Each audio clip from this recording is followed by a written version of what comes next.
So every time I've heard the previous speakers, right from the Prime Minister to all the other MPs from the Bharatiya Janata Party, I'm reminded of this movie scene from the 90s. एक picture था sir 90s में, उसमें एक actor था, वो एक पैर एक बाइक पे रखता था, दूसरा पैर दूसरे बाइक पे, and he's going around. So the problem with the BJP is इनका एक पैर is in 1947 and the next leg, other leg is in 2047. Present में कुछ भी नहीं है sir. This budget has absolutely nothing as far as the young people of our country are concerned. In America, it used to be called the Great American Dream. You know, that is how they say America came about to dominate the world over the last 2 centuries. Sir, I congratulate the finance minister because this is the 9th consecutive budget. But sir, in each of these 9 budgets, including the current one, there is one question, sir, which sadly has not been answered over the last 9 budgets. That question, sir, is what is the Great Indian Dream? Sir, under our Chief Minister Mamata Banerjee in West Bengal, sir, year on year, our R&D budget in this year, compared to last year, has grown by 17.6%, sir. That is how you respect the youth. That is how you show the youth that there is something for you in the budget that the state is making.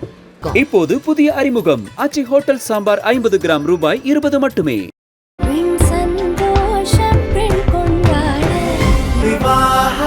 மணப்பெண்ணின் பிரத்யேகமான விவாஹா தி Chennai silks. மக்கள் போற்றும் மகத்தான தளபதிக்கு மக்களால் கிடைத்த வெற்றி சின்னம் whistle சின்னம். இது நம்ம சின்னம். இவன் YBM பாலாஜி, கொளத்தூர் தொகுதி, தமிழக வெற்றி கழகம். Thank you very much, Deputy Chairman, sir.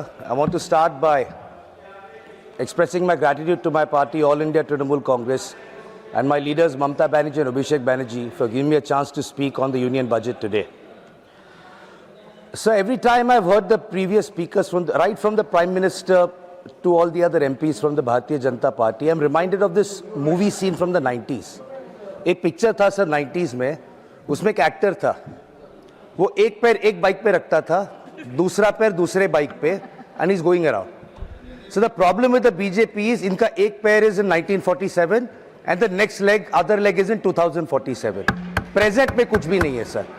They will either talk about what happened 50 years ago, or they're going to make us promises about 2047, which, as a member before me rightly said, we might be here to see, might not be here to see. Sir, I spent my early teens, I'm 39 years old, I spent my teens and my early 20s. I was, under when Mr. Vajpayee was the Prime Minister, and then later when Dr. Manmohan Singh was the Prime Minister. So the stark difference, and I'm saying this as a youth, the stark difference I see, sir, is that time policies matter, not personalities. Today, our discourse has become purely personality-oriented. The budget is personality-oriented, not policy-oriented, sir. That is the big problem. What happens, sir, is when the budget is guided by the vision of a person who should be in the Margadarshak Mandali, the youth are unable to relate to that budget, sir. This budget has absolutely nothing as far as the young people of our country are concerned, sir. So there is a concept in America, it used to be called the Great American Dream. That is how they say America came about to dominate the world over the last 2 centuries. So it meant that every person, no matter where they come from, their identity, their religion, everyone could dream and they could make it big in America. That was the premise of it. Sir, I congratulate the finance minister because this is the 9th consecutive budget. But sir, in each of these 9 budgets, including the current one, there is one question, sir, which sadly has not been answered over the last 9 budgets. That question, sir, is what is the Great Indian Dream? So this government has no vision for the Great Indian Dream. The problem is the government doesn't know the difference between dreams and delusions, sir. The government is suffering its own delusions, and then it tries to pass those delusions as a dream, which you might say, let's say, achieve in 2047. The problem, sir, is this government is also telling the young people of India that to dream is a crime. And I'll tell you how, sir. So the Great Indian Dream begins with education. That is what enables people to go ahead in life. So have you ever wondered why do an increasing number of Indians prefer to go abroad to study? I'm not saying this, sir. Look at countries around the world. We might be calling ourselves a Vishwa Guru, but every country in the world is tightening its regulations on visa. Student visa numbers are being cut down, be it in the US, be it in Canada, be it in Australia. Why are students so desperate to leave the country, sir? So that's because developed countries, they reward innovation and they reward critical thinking. They encourage students to think of great ideas. So they create ecosystems which enable students to explore their full potential and not just get a degree, but acquire the skills which will be valued in the job market, sir. So the problem is our Indian universities today lack the atmosphere of innovation and research. We are not enabling our youth to think of new ideas. So in this current budget, higher education has been allocated 55,000 crores. Great. So shockingly, only 0.7% of that is allocated for research and innovation. Shame. So today in developed countries, if you look at it, some of the most cutting-edge startups are run by Indians, by Indian origin people. A lot of them Indians who studied overseas and started their startups in those countries.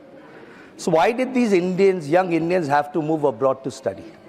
And they shouldn't say this happened before 2015, no degree goes on for 11 years. There are people who've been moving, sir, in the last 11 years. So this is because our system does not give them the funds or the freedom to research and innovate, sir. So I'll give you a comparison. How much do other countries spend on, and developed countries, because we are going to go there in 2047, as the Prime Minister says. So how much do other countries spend on research and innovation, sir? So the United States spends 6.34% of their GDP. South Korea spends 4.96%. So today China's economy is 4 times bigger than India, and yet they spend 2.5% of that GDP on research and innovation. We shamefully, sir, in this budget are spending only 0.7%. Shame. Sir, I'll give an example because we are a federal system. So let us learn from our own states. Forget South Korea, forget the United States.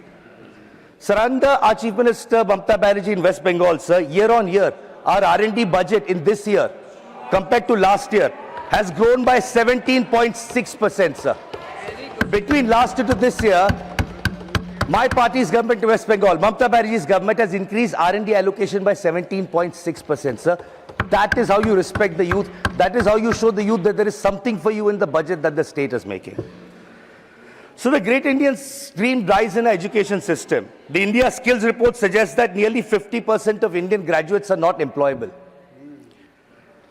This is precisely, sir, why we see young Indians with engineering degrees and PhDs applying for the jobs today of peons and constables, sir. So unfortunately, the other thing, this government continues to be in denial about unemployment. Now there can be only one thing, sir. Either unemployment doesn't exist, as the government claims.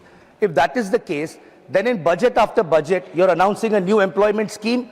It fails, you forget it by the next budget.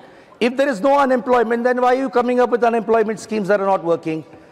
If you're coming up with themes, that clearly means that there is unemployment. So this budget ignores the other crucial aspect also, which is underemployment, sir. We need to think not just about youth who don't have jobs, but also about young people who are paid much less than they deserve. So today the unemployment rate for youth in India is about 15%. Of the remaining young people with jobs, sir, 10% are underemployed. This budget ignores the burning problem, sir, that a quarter of India's youth population don't have part-time or full-time jobs. A quarter of the population. So what about the young people who have jobs? There's a report called The State of Work in India by Azim Premji University. 34% of Indian youth are paid less than what they deserve. So the government likes to tell us that the world's fourth largest economy, sorry. But what the government doesn't tell people, sir, in terms of per capita GDP, our economy ranks at 123rd. This is not nominal, this is by purchasing power parity.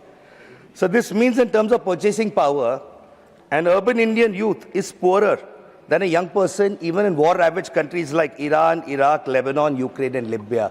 Our youth are poorer than the youth in these countries.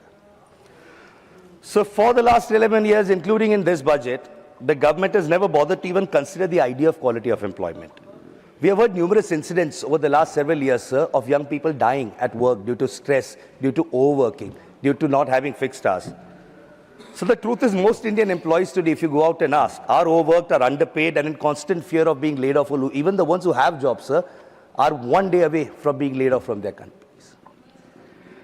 So this budget shows that young urban Indians, sadly, are not a ladla bhai or a ladla ben for this government. They're just a source of taxes. Take the money and use that for funding your election campaigns by giving freebies. That's the problem, sir. So quality of life. A developed country, sir, doesn't necessarily mean the size of the economy. There are smaller economies than us who have a much better quality of life. So when young Indians travel abroad, they're shocked to see that they can drink water straight from the tap. On the other hand, in Indian cities, sir, People are forced to spend money on RO filters and Bisleri bottles just to drink clean water. The government doesn't provide clean water, sir. What they do, sir, is they will impose a GST on the mineral water and on your RO purifiers. So the top 10 polluted cities in the world are in India. What is our government? What does this budget do about it? Nothing. But they will impose an 18% GST on air purifiers if you decide to go and do something about the situation yourself. So today, quick commerce apps have started providing ambulance services. So that is the dismal state of our country. It is easier to get an ambulance on Blinkit than calling 108, and you know at least on the app the ambulance will come there. So in this budget, we are spending only 3% of our GDP on healthcare. Let's compare this to Viksit countries like UK, Germany, France, and Japan, who spend 6 to 9%. We are spending 3%, 6 to 9% of their GDP, sir. So when young Indians pay sky-high taxes, this government does not even provide basic quality healthcare in return. When the government forces people to purchase private medical insurance, the least they can do is allow tax deduction for the premium that they paid. No, sir. Until Mamta Banerjee wrote a letter, and then a year and a half after that, they decided to scrap the GST on medical insurance payments, sir. So in the union budget, the government claims to be spending 3.10 lakh crores on building roads and highways. Even after spending this amount by the government, sir, people are expected to pay a toll when they drive on the road. So despite paying taxes and despite paying a toll, when you get onto these roads, sir, what is the quality of these roads? So every year, 1.7 lakh Indians die in road accidents. Shame. So which means after spending 3.10 lakh crores and charging an exorbitant toll, sir, 500 people, I repeat, sir, 500 people die on Indian roads every day. What are we paying these taxes for? Sir, according to the budget, the government failed to spend 40% of the money allocated for housing last year. 40% of the housing budget was not spent, sir. Where does this leave young people, sir? Today, if you go to any Indian city, sir, any big Indian city, rents are unaffordable for people. Then people have to take free public transport or roads where they can die just to be able to commute to work, sir. Pura din commute mein jata hai, office mein jata hai. People have no time for rest or leisure. So about 30% of an average urban Indian worker's salary goes just into paying rent in the bigger cities. So I'm proud of the fact, by the way, because I've lived in several. I'm from Bombay, so I live in Delhi now. I've lived around the world, and I've lived in Kolkata, sir. You'd be surprised, this house would be surprised to know that for a big city with a growing economy, Kolkata still has the lowest rents in the country, sir. Why? Because the government does something about creating housing. The government does something about creating affordable housing. There's another lesson that the Honorable Finance Minister can learn from Mamta Banerjee. So the Modi government spent 1.64 lakh crores on developing 100 smart cities. That smart city project is now over, sir.